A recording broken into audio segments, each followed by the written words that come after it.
विधि 22 साल की नवी युवती थी जिसका अपनी दादी के अलावा दुनिया में कोई नहीं था। अचानक एक दिन दादी की मौत हो गई। विधि अब दुनिया में बिल्कुल अकेली रह गई थी। उसके बॉयफ्रेंड सनी के अलावा अब उसका इस दुनिया में कोई सहारा नहीं था। एक दिन विधि दादी की अलमारी खोलती है जिसमें उसे एक पुरानी बैंक की पासबुक और लॉकर की चाबी मिलती है। विधि बहुत हैरान हो जाती है।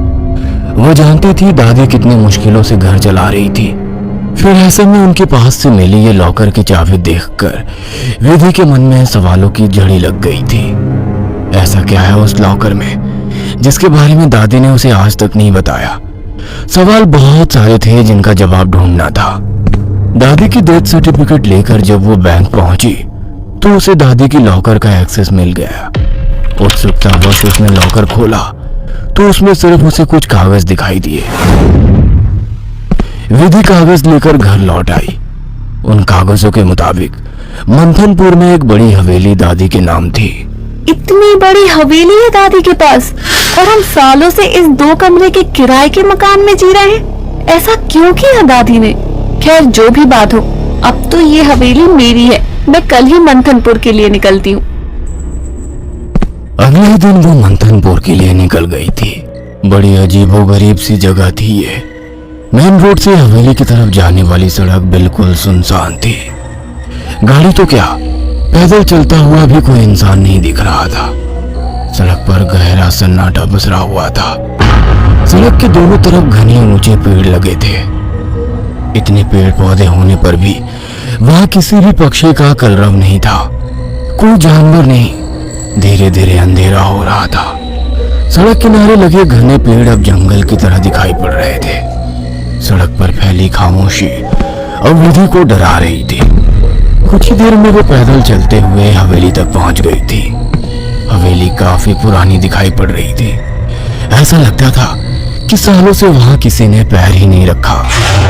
हवेली के 500 मीटर के दायरे में गिने चुने ही मकान थे और जो थे वो भी खाली पड़े हुए थे। विधि के मन में कुछ अजीब सी उथल पुथल मची हुई थी। मेन गेट खोलकर वो हवेली के अंदर पहुंच गई। अंदर का नजारा देखकर वो दंग रह गई थी। पूरी हवेली जगमगा रही थी। अंदर महंगे फर्नीचर और सजावटी सामान देखकर विधि का मुंह खोला का खोला रह गया था। अरे वाह, ये हवेली तो बहुत वेल मेंटेन्ड है। लगता है यहाँ जरूर कोई रहता है। हेलो, कोई है? कोई है यहाँ? विधि पूरी हवेली में घूमकर वहां रहने वाले व्यक्ति को ढूंढ रही थी। ढूंढते ढूंढते वो हवेली के अंदर आकर देखने लगती है। तभी एक बूढ़ी औरत न जाने कहां से विधि के सामने आ जाती है।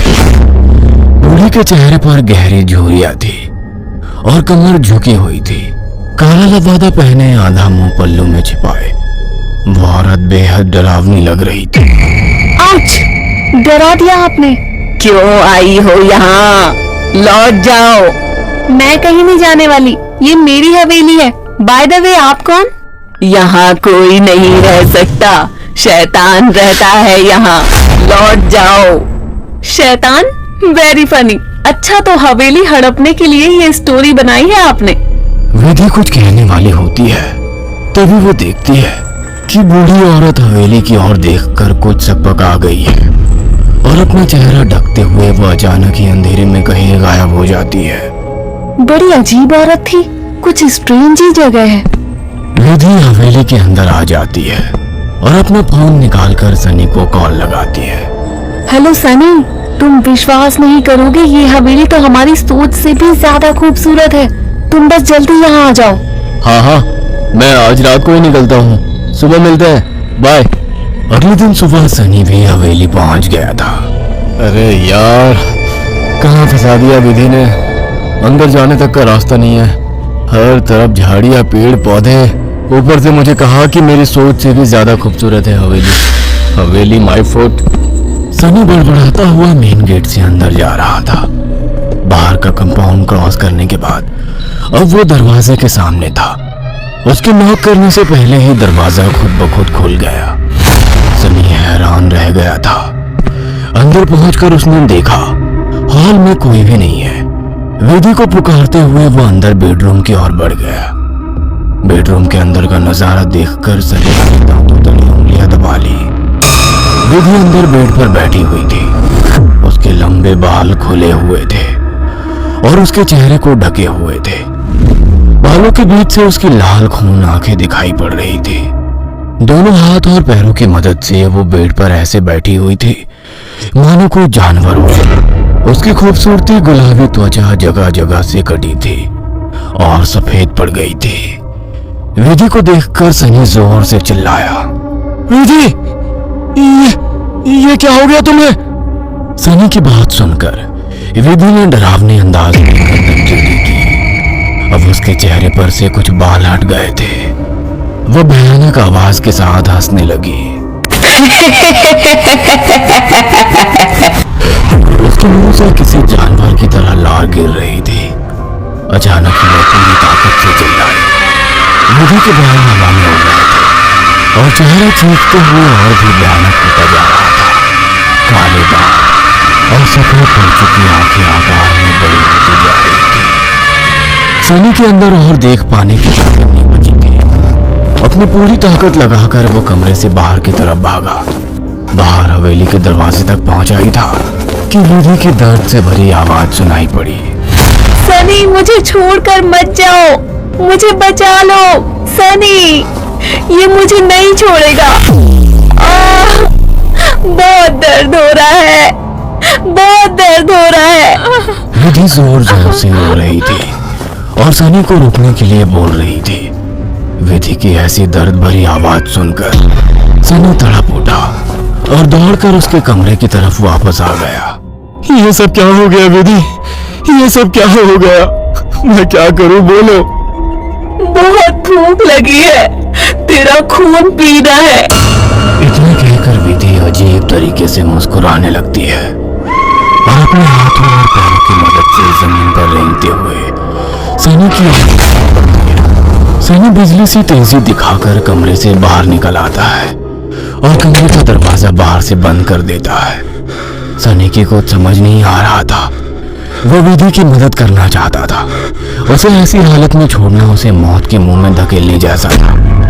वो बाहर जाकर मदद मांगने का निर्णय लेता है और तुरंत बाहर निकल आता है। हवेली के अंदर दूर दूर तक केवल सन्नाटा छाया हुआ था। अंदर से रह रहकर विधि की दर्द भरी चीखें सुनाई दे रही थी। मदद की उम्मीद में सनी दौड़ते हुए आगे भागे जा रहा था। तभी उसकी नजर एक चर्च पर पड़ी। चर्च काफी जर्जर हालत में था। सनी इधर उधर देखता हुआ अंदर पहुंच गया। दोनों हाथ आपस में बांधकर वो फूट फूट कर रो रहा था। Please God help me, please. कहाँ जाऊं मैं? किससे मदद मांगू? प्लीज। कोई प्रॉब्लम है क्या? मुझे बता सकते हो? फादर की बात सुनकर सनी सारी बातें फादर को बता देता है। परेशान मत हो डियर, मैं तुम्हें हॉली वाटर दे रहा हूँ। जाकर अपनी गर्लफ्रेंड के ऊपर छिड़क देना। God bless. Sunny holy water लेकर हवेली लौट आया था। उसने विधि के रूम का दरवाजा खोला तो वो दीवारों पर चल रही थी। उसके मुंह से खून बह रहा था और वो जोर जोर से हंस रही थी। दरवाजा खुला देख उसने टेढ़ी सी नजर से सनी को देखा और दीवार से नीचे कूदकर उसकी ओर बढ़ने लगी। सही समय पर सनी ने हॉली के ऊपर छिड़क दिया। एक जोरदार चीख के साथ दूर जा गिरी और एक काला सा साया कमरे से बाहर की तरफ जाता हुआ दिखाई दिया। विधि, वो चला गया। तुम ठीक हो? हाँ, वो चला गया, लेकिन अब वो अकेला नहीं आएगा। वो बुढ़िया सही कहती थी, ये घर नहीं शैतान का बसेरा है। यहाँ एक नहीं 5 शैतानी ताकत है। जल्दी चलो विधि, हम यहाँ से दूर निकल जाएंगे। सनी विधि को सहारा देकर ले जाने लगता है। तभी विधि की आंखें पलट जाती है और वो सनी को दूर धकेल देती है। सनी जाकर दीवार में टकरा जाता है।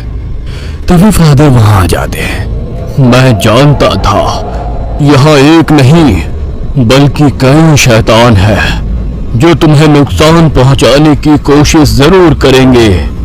तुम्हारी दोस्त पोजेस्ड है, यह आसानी से उसका शरीर नहीं छोड़ेंगे। मुझे ही कुछ करना होगा। फादर हॉली वाटर को विधि पर छिड़कते हैं, जिससे कुछ पल के लिए शैतान कमजोर हो जाता है। उसी समय वे दोनों उसे बेड से बांध देते हैं। उसके बाद फादर प्रेयर बोलने लगते हैं और वाटर की कुछ बूंदें उसके ऊपर गिराने लगते हैं। विधि पूरी ताकत लगाकर चीख रही थी। फिर कुछ देर बाद अचानक उसने चीखना बंद कर दिया। भयंकर सी आवाज में उसने कहा, ये मेरा शिकार है, तुझे क्या लगता है इसे बचा लेगा?